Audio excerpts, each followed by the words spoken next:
የጤና ሚኒስቴር ያልታቀደ የወጣቶች የእርግዝና ለመከላከል በ14.4 ሚሊዮን ዶላር የሚተገበር መርሃ ግብር ይፋ አድርጓል።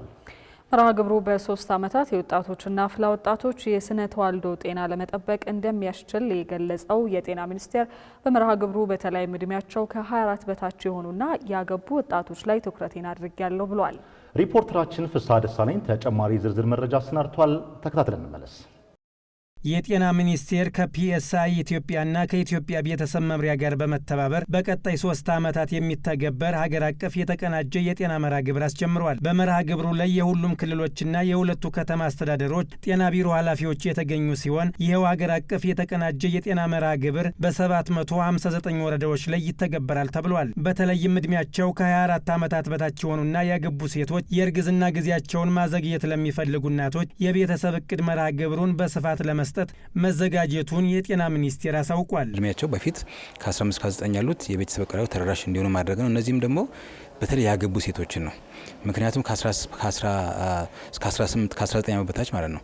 ምክንያቱም ከ18 ዓመት በታች ህገ መንግስታችን የሚለው ህጻናት ናቸው ልጆች ናቸው የሚላቸውና በአካል በስነ ልቦና እንዲሁም ነው በኢኮኖሚ ብቁ ስላልሆኑ የመጀመሪያ ልጃቸውን እስኪወልዱ ድረስ ማዘግየት ቢችሉ ብለን መምከር ነው እንጂ ማስገደድ አንችልም እኛም ያ እንዲሆን ነው። በዚህ ፕሮግራም ደግሞ እድሜያቸው ከ15 ከ24 አድርገ ነው ሰርቪሱን ለመስጠት ትልቅ ስራ እየሰራን ያለ ነው ማለት ነው። ይሄ ለምንድን ነው?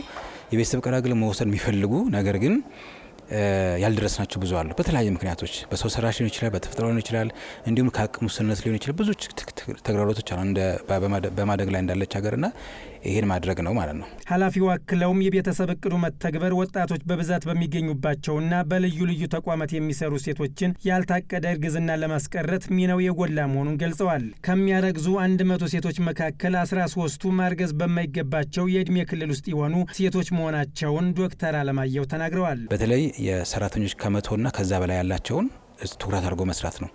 ለምንድን ነው እዚህ ትኩረት አድርገን የምንሰራው?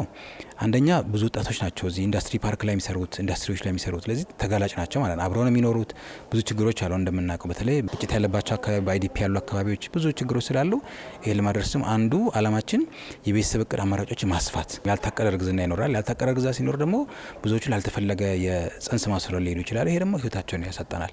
ይሄ በጥናትም የተረጋገጠ ነው። የልጅነት እርግዝና በጣም ሰፊ ነው ያለው ወደ 13% ነው። ይሄ ማለት እድሜያቸው ከ19 ዓመት በታች ነው የሚያረግዙ ማለት ነው። ይሄ ደግሞ ልጅን አቅፋ ማለት ነው አይደል? ገጠር ላይ ስንሄድ ነው ያለን አይደል? በጣም ህፃኑ ነው ነፍስ ጥሩ እናያቸዋለን። ይህ ሀገር አቀፍ የተቀናጀ የጤና መርሃ ግብር 1.8 ሚሊዮን የሚሆኑ አፍላ ወጣቶችን እርግዝና በማዘግየት የእናቶችንና የጨቅላ ህጻናትን ሞት መቀነስ እንደሚያስችል የማህፀንና ጽንስ ስፔሻሊስት ሐኪሟ ተናግረዋል። ባለሙያው አክለውም ባለፉት 8 ዓመታት እድሜያቸው ከ19 ዓመት በታች የሆኑና ያገቡ 542,000 ሴቶች በዚሁ የተቀናጀ የቤተሰብ እቅድ መርሃ ግብር ተጠቃሚ መሆናቸውን ጠቁመዋል። እስካሁን በ467 ወረዳዎች ላይ ፕሮግራሙ ነበረ።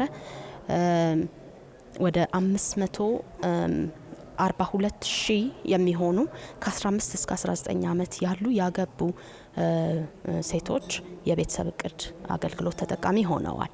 በሚቀጥለው 3 ዓመት ደግሞ ወደ ሙሉ የሀገሪቱ ክፍል ወይም ቀሪ እኛ ባለን ቁጥር 759 የሚሆኑ ወረዳዎች ላይ ስኬል ማድረግ ወይም መድረስ ነው አላማው።